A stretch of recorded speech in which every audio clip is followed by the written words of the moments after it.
एक बार एक लड़का था जो अपने दोस्त की शादी में जाने के लिए बहुत दूर से आया था।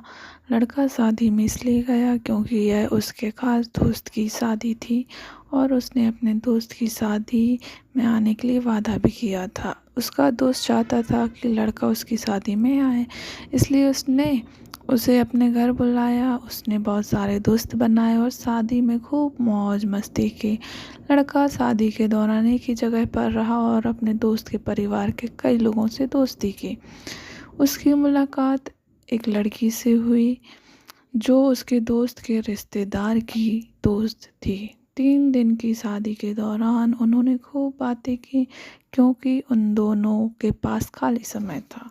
लड़के को लड़की पसंद आने लगी जो उसके दोस्त के परिवार की दोस्त थी। लड़की को नहीं पता था कि लड़का उसे पसंद करता है। उन्होंने एक दूसरे के फ़ोन नंबर एक्सचेंज किए और लड़के की शादी के बाद भी दोस्त की तरह बात की। लड़का और लड़की 1 साल तक दोस्त रहे, लेकिन वे एक दूसरे की भावनाओं को नहीं जानते थे। लड़की किसी और से शादी करने जा रही थी और लड़का उससे प्यार करता था, लेकिन उसने उसे कभी नहीं बताया। लड़की भी उसे पसंद करती होगी, लेकिन वह ऐसा बिल्कुल नहीं सोच रही थी। उसे चिंता थी कि अगर हम इस तरह बात करेंगे तो लड़का हमसे बात नहीं करना चाहेगा क्योंकि हम दोस्त हैं। एक दिन लड़की ने लड़के से कहा कि वह शादी करने जा रही है और चाहती है कि वह शादी में आए। उसे उम्मीद थी कि वह आएगा और मौज मस्ती करेगा जैसे कि वे साथ में घूम रहे हों। वह चाहती थी कि वह उसे खुश करने के और अलविदा कहने के लिए वहाँ मौजूद हो। जब लड़के ने लड़की की बात सुनी तो वह रो पड़ा। उसने उससे कहा कि वह उसकी शादी में आने की कोशिश करेगा, लेकिन उसे पहले कुछ करना है। फिर वह अपने कमरे में चला गया। रात को लड़का बिस्तर पर जाता है और सोने की कोशिश करता है, लेकिन वह जब अपनी दोस्त के बारे में सोचता है तो उसे उसकी बहुत याद आती है। वह उस रात सो नहीं पाया और रोने लगा क्योंकि उसे उसकी बहुत याद आती थी।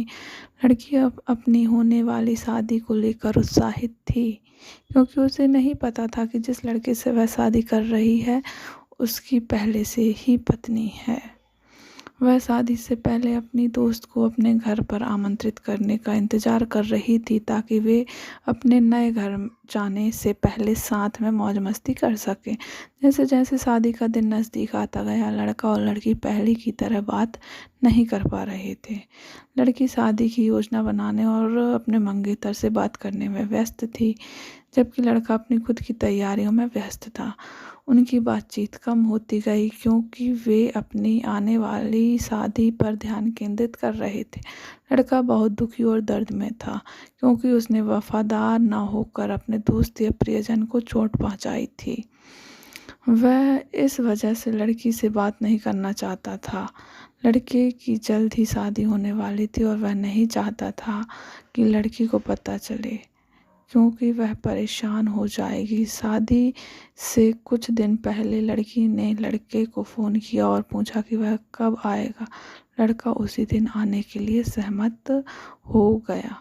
थोड़ी देर बाद शाम को लड़का लड़की की शादी में चला गया। उसने घर की सजावट और कामों में मदद की। अगले दिन लड़की अपने ससुराल के लिए रवाना हो रही थी। लड़के को अपने प्यार को अलविदा कहने का दुख था।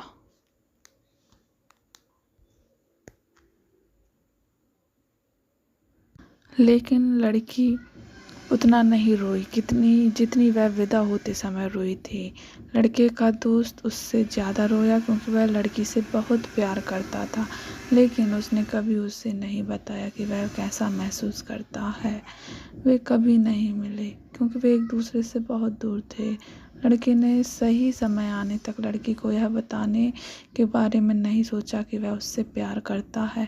उसने उसे यह बताने की योजना बनाई कि वह उससे प्यार करता है और भविष्य में उससे शादी करेगा, लेकिन उसने अपना प्यार जताने के लिए बहुत इंतज़ार किया। जब तक लड़की बड़ी हुई, उसके माता पिता उनके रिश्ते के बारे में सोच रहे थे। इस वजह से लड़की और लड़का एक साथ नहीं रह पाए।